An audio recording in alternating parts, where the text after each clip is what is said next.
Welcome back to the Piney Woods Homestead, y'all. It is that time of the year. My favorite time of year. What are you doing? Starting my summer crop seeds. So my tomatoes and my peppers will be the first go round. And y'all, this is no small task. Lisa starts 100% of all the vegetables that we grow from seed. Some stuff gets planted direct, sown in the gardens. But this is a twice a year deal, spring and in fall for fall planting. Well, it's usually 3 times. I normally do spring crops, summer crops, and fall crops. But this year I opted out of the spring crops. Like for my spring broccolis and spring cabbage, I just let it go this way. We've had a few issues with broccoli. Though we've eaten plenty and we still have some, but kind of went for broke last year and didn't work out. No, we did good for, well, we didn't do good for fall, actually. Yeah. The Arctic blast kind of... It kind of... put a hurting on them, so... kind of froze everything. Yeah. Guys, thanks for stopping in at the Piney Woods. Hit that like and subscribe if you hadn't, and if you have, as always, we appreciate you. Today's going to be some seed starting. It's going to be finishing up a little bit of landscaping where we had the excavator out doing some work for drainage. And we're going to plant some onions, y'all. It's that time. Thanks for stopping in. Let's get to it. All right, y'all, so part of it is looking through Lisa's book. She's very meticulous. I'll show you this book. I keep through how many of everything I started each time I do it. So this was last summer's crops, and I know which vegetables that I want to keep, because I tried a bunch of new varieties last year, and there were several that, it was a hard year heat wise and dryness wise, but there were several I just was overall not impressed with. So now she's asked me to sit down and help her figure out what to plant, which I can go ahead and tell you, here's how it's going to go. I'm going to make my suggestions and she's going to end up making her choices. Well, I've already got my choices made, actually. It's just going to be the quantity. All right. But well, I help with this every year, deciding how much goes into what raised bed and what we're going to plant in the in-ground garden. We're doing an expansion on that this year. So we've got a lot of stuff to figure out, but we're going to figure it out, and then we'll show you planting just a few of these seeds. All right, y'all, after much deliberation, and as I suggested, or how should I say that? As I predicted, I was not really needed in that decision-making process, which I'm totally fine with. So how many trays are you gonna start today? Between my tomatoes and the peppers, 240. Trays? No, 10 trays. There's 24 to a tray. I'm starting 10 trays. 240 so 240. plants. Yeah, 100 and I don't know. What was it? 140 some tomatoes. 144, if I remember correctly. I think so. And then the rest peppers. Probably should have left it the way I had it.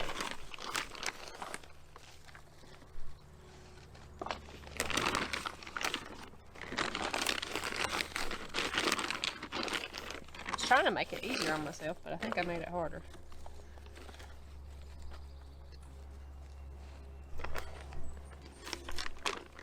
Maybe just a big cup to grab it out with. Yeah, well, I was going to dump it, but I'm afraid I'll dump it everywhere. You'll dump it everywhere.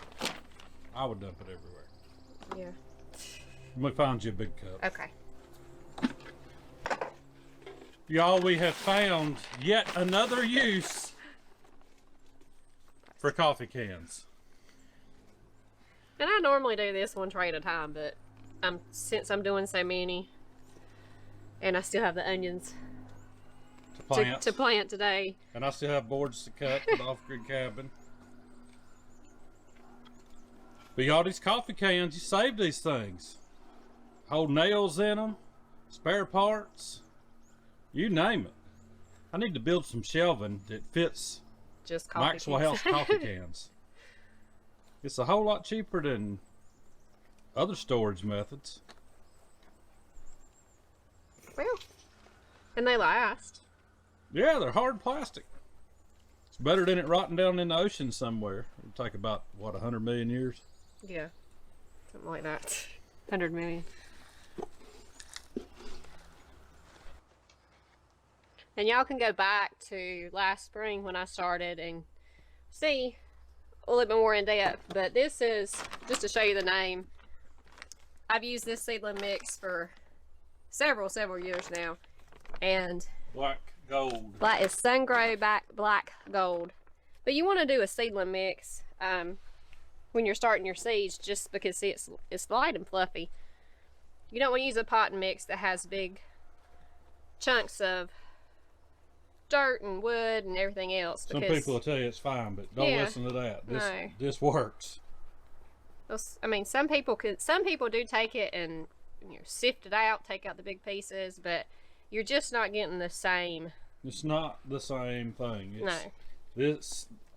Each product has its intended purpose, and the intended purpose of this is seedlings. And Lord have mercy, our pantry in there speaks for itself. Y'all, Lisa's gonna holler at me when she's ready to plant some seeds, but I gotta go down here and get some boards cut for this cabin. Trying to do several things at once because rain is coming once again.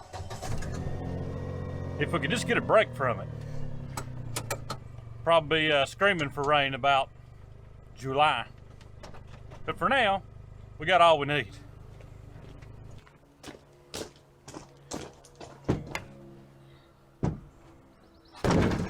Y'all, I'm hoping that I have enough of these 2x6s left, because I've got to cut boards to put through those rafters up there. In other words, I'm just filling a gap. So when that tin goes on, there's less to seal with. Great stuff for caulking to keep bugs out, y'all, and snakes, stuff like that. And I got 2x4s, I got to cut them too, but we actually got those measurements up there the other day. Once we got done putting those nailers down, we went around, I got this neat little thing on my phone where I can write with a little stylus. And Lisa took all the measurements for me and wrote them down so I'd know what I need to cut. That way all I got to take up there is the cut pieces of wood and a hammer and nails. Hammer and a nail. I ain't stacking no bales today, but we hammering and nailing, hopefully.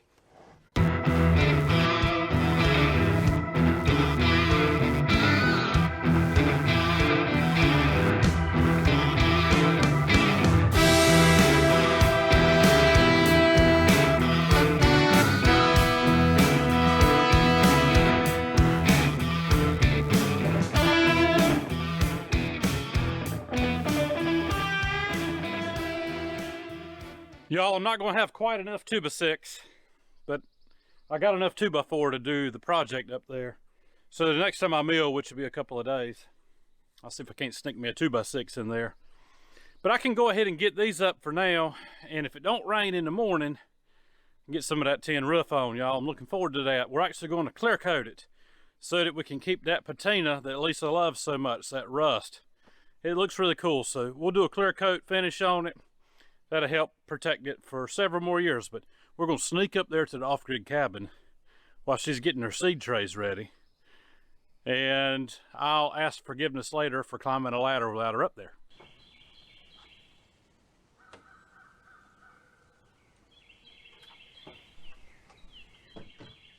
I'm off just a hair. Don't like this ladder.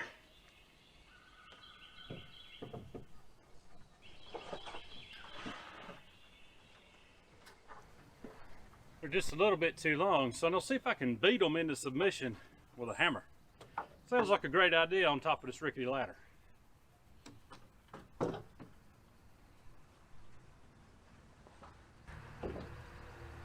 Maybe not a good idea.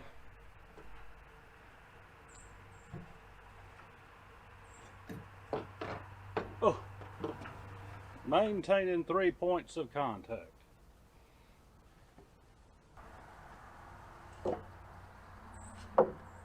Yeah, that ain't smart. So y'all, after failing on the front and not having brought a saw up here with me, I decided I'll give this thing a try on the back side. And after, I'm breathing hard because I've been hammering this into submission. But as I'm hammering, I hear a little noise right up in this thicket right here behind the barn. And I said, I bet that's a deer. And sure enough, y'all, a little yearling doe hops up, goes to walking around. I don't have a camera up here with me. Wouldn't it have been cool if I could have got that on camera, but I watched it just kind of walk a loop and walk back down towards the creek. And y'all, it just reminded me of a scripture verse. It's actually a song too. If you grew up in the church in the 80s, you probably heard this one. I think it was, as the deer panteth for the water, so my soul longeth after thee. But that's the verse, and that just reminded me of that, and how everything that we do, I'm trying to keep my mind focused on searching after thee, or after Christ. And so that deer just reminded me of that scripture verse. Isn't it cool how you can be reminded of such simple things throughout your day that just make your day that much better? Y'all, I've worn myself out hammering this one into submission. Kind of like me, I've been hammered into submission a time or two in my life. I don't know about y'all, but smart thing to do would be wait on Lisa to have time to come up here and hold these ladders for me. So she just texted me and said, how about checking the mail while you're up that way? So I'm gonna go get the mail and go back down to her. She should be about ready to plant some seeds, which is what we're doing right here, y'all, planting seeds. So I was just telling them, I was just up at the cabin and had a deer hop up in the thicket up there between the barn and the cabin. It was really cool. I was telling about how it reminded me of that old hymn, which is actually a verse in the Old Testament too. As the deer panteth for streams of water, so my heart longeth after thee. So if you grew up in the 80s, you probably heard that song a time or two in church. Are you coming any closer to being able to plant? Well, the trays are just about through soaking. So I'm just trying to finalize one last run through with the total and get the plan. Good. Oh, the sun is so bright. It's killing me. Sad about that. Anyways. Alright. I'm not going to go through, like, how many I'm doing of each one, but I'll just go through and give which ones I'm planting this year. The red snapper was just a phenomenal tomato last year. Yeah, best tomato. Beautiful, love that tomato. Beautiful fruit. Even with the harsh summer we had, it had beautiful, big, and big ones, huge tomatoes. So, absolutely increasing these. These are the Halcinator from House Tools. They're going to be new to us. He just came out with them last year. But they have a huge disease resistance, and they're supposed to be a good slicer. Bella Rosa, I'm doing, it's just a basic red, but it's supposed to have a good disease resistance, and that's what I'm looking for down here where we are, because it's so hot and so humid. The disease just really, of any type, takes hold. So, yeah, I am doing a lot of hybrids. Yes, but because they work better. But they work. Here. They definitely work. Now, I am keeping a few heirlooms. I am going to let my my favorite tomato for the past 20-some years go this year. I'm not going to grow any black creme. They're my absolute favorite. Most people are familiar with Cherokee Purple. They have that same color and taste, but they really, last year they really struggled with the weather, and it was bad. As crazy as the weather is right now, when we're almost in February. Yeah, we're in March. First day of March, yeah. And it's like almost upper 70s. It's hot. It's hot. It's hot today. Yeah, it is hot. And muggy. Yeah. And most of the ones that I'm doing, well, Shelby will be my paste tomato. It's a San Marzano type, but again, great disease resistance package. And most of the ones I'm growing are determinants, but I am going to have a few heirlooms. I'm just letting my black creme go this year. German Johnson, haven't grown them in 20-some years. Same thing with the Lemon Boy. I absolutely love them and had forgotten about them. And Mark reminded me of them last year. So Matthew's never had a yellow tomato. Not a big one. And these are really great. This is actually, the Lemon Boy is a hybrid that was developed, I think, back in the 80s, but I started growing them in the early 2000s. The Kellogg's Breakfast Tomato is another yellow one. It's an heirloom. So this is supposed to be like a nice big beef steak. So I am throwing in a few, and the Boxcar Willie, just because this is supposed to be a great heirloom. I've never heard of it. Sounds promising. Is it a slicing tomato? It's kind of an overall. It's a slicing tomato, but it also cans very well. I mean, it's not a paste tomato, but, you know, for just regular diced canned tomatoes. Not really a paste. And then the Mountain Vineyard tomato for our cherry tomatoes, because they do really good. And y'all, we're not sponsored by Hoss at all. Get your seeds where you want to. Get them where you want them, but you know, if they wanted to sponsor me, I think I have a small fortune invested in. Yeah, I think we do. But we like them because they germinate so well. Yeah, they really have the quality control down with the climate control for their seeds. Yeah, they do. And that makes a huge difference with your germination. And so we used to use several different companies, and now 99% comes of our supplies, such as trays, sometimes even the soil, but the seeds for sure. Yeah, and you know, they do have great fertilizers and the organic pesticides that we do use. Yeah. Well, y'all, right now we're going to get to start planting. I'm going to be here a while. When I say we, I mean Lisa. He says we are going to get the planting, but it's really Lisa's going to get the planting. So she's going to give you a little recap on how to plant some seeds. I'm going to succeed this year in not getting my tags mixed up. That's smart. Just tape it.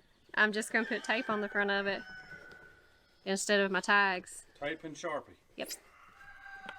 Which I really didn't need to put a whole run of that on this one, because it's going to be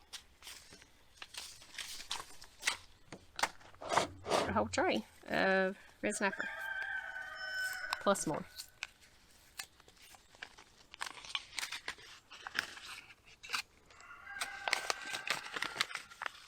And y'all, you can do this several different ways, but I just, normally, you want to plant them as deep as they are wide. Seeds. Hang on, that reminds me of something else. Oh Lord. Because I was doing church songs earlier. Deep and wide. There's another one, yes. Anyways, I'm sorry. Go ahead, honey. Anyways, made me lose my train of thought. You can make a little, I just always keep a pencil.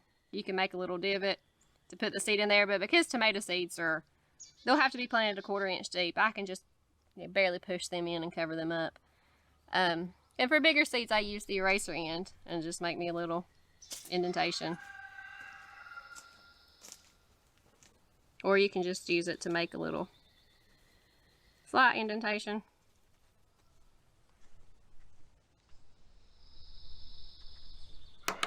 And some people put 2 per cell. I always just put 1. For the most part, I've always had them all to come up, and I hate wasting seed. The one thing is tomato plants are good to separate, but I still don't like to do it unnecessarily.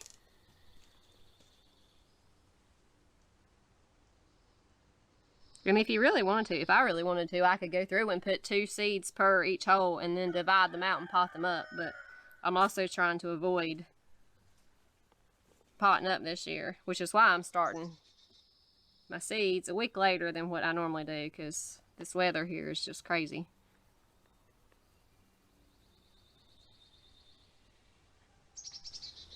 And last year you panicked over every seedling, and last year was just a really hard, about the time I got them hardened off, we had a cold snap, and I had to juggle you know, I had 100 tomato plants and about 100 pepper plants that I had to juggle back and forth into the house. So hopefully, starting a week later, I'm not going to have to worry about that this year. Never had that problem in the past, but again, this weather just... And this one had too, so I'm swiping that one. All right.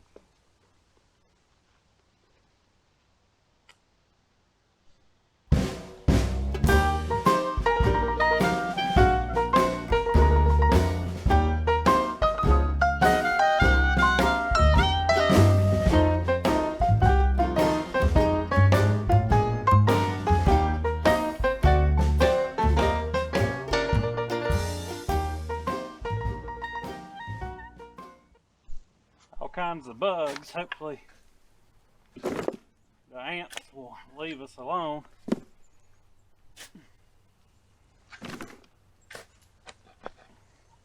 Y'all, have already been on a couple of Lisa's raised beds and forked them this morning, and it's afternoon now. We've got all those seeds planted and just getting some compost, and this has been cooking now all spring, summer, and winter. So it's broke down pretty good, and we've amended it with wood ash and lime. But it's grass clippings and bean plants for nitrogen. What else is in here? Whenever we clean out the chicken coops. So it's the chicken litter and the shavings from that. And all the stuff from where we process chickens, y'all. The stuff we don't eat. It's all in here too. Pigs. Which gives us the blood meal and the bone meal. That's right. And the feathers, which are also... Yep. You can see some of the feathers in here still hadn't broke down completely. But y'all, it doesn't take a whole lot of this Brussels sprout. All we're doing is putting down maybe ½ inch of it or so across the top of these beds just to amend them a bit. And Lisa's gonna plant onions.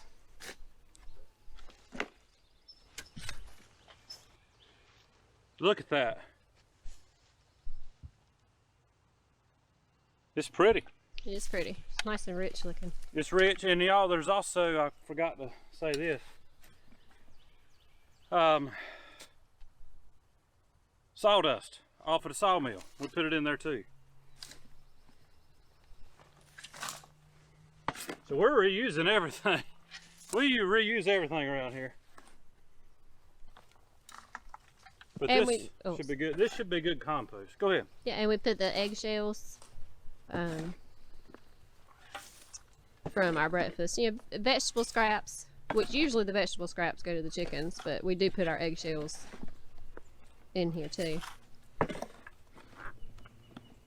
So this is all we're doing, just top dressing.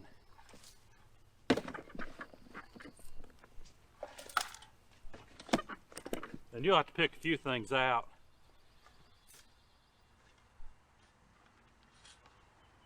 Kind of like that. I'm gonna throw that out. That hadn't fully broke down.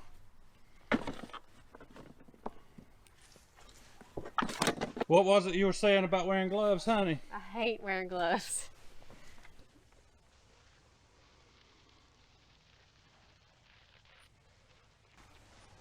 Now that you've got them all laid out, what's your next step? Next step is just going to get them in the ground, get them upright. And we were able to fit, how many did you say fit in here? I'll have to count again, but I believe there's about 200 in this bed. There's just under 200, yeah. So, and there's still quite a few. So you can see like that second bundle, how teeny those were versus the other bundle was, they averaged just a little smaller than this. So it's probably why they gave me extra so many of these little ones. But we're not even going to put them in that bed. No, we'll have to free up that other bed for something else. Now we have that bed too, which is good. Yep. I always need more room. Can't do it. No gloves. No gloves.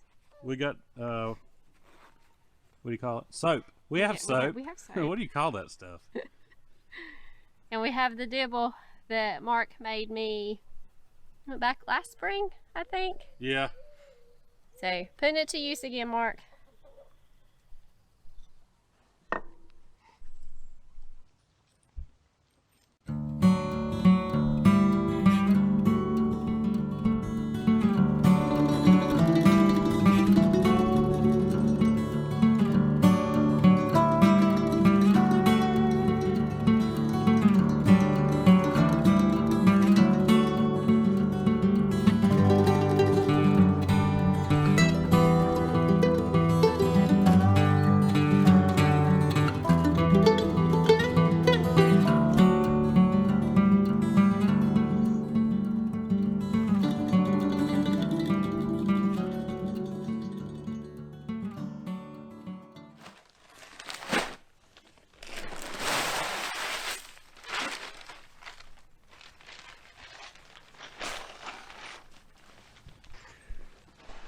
Y'all, it's hard to visualize in your head when you're standing at the register at the co-op just how many bags of pine bark nuggets you might need.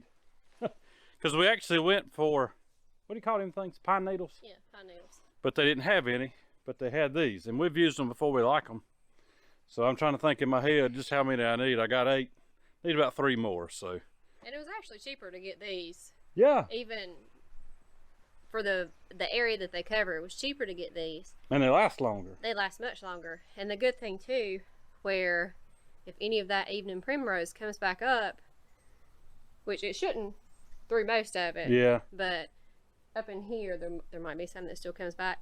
And with the pine needles, when I rip that primrose out in the spring, there's no way to help it taking out the pine needles. Yeah.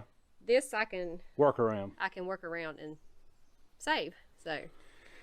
Well, guys, today we have probably bit off more than we can chew. I've already gotten in trouble. You bit off more for me than, and I said. It always sounds great. Let's do this, this, this, and this, and then in reality we get this and this done. But we got this, this, and this, and this done. Yeah, we went to the co-op. We got some hog feed, some chicken feed, these nuggets. We got home, fed the pigs. Lisa fed the pigs. Let's see. Got the seeds started. Got the boards cut for up there at the off-grid cabin, but that turned into a muck. So I have to go back and do that. So kind of can't check that off the list yet. Let's see. Got the onions planted. Lisa actually let me help plant the onions. So if there's a section that doesn't bulb, it's because he planted them too deep. It'd be about half of it, y'all, because I planted about half of them. But I think I did all right. Guys, we appreciate you hanging out with us at the Piney Woods. We love living this way, and we love making these videos for you guys to enjoy. Hit the like and subscribe if you hadn't, and if you have, as always, we appreciate you. It's time for some rest. We got to feed the pigs first. We still got to feed the pigs and the chickens.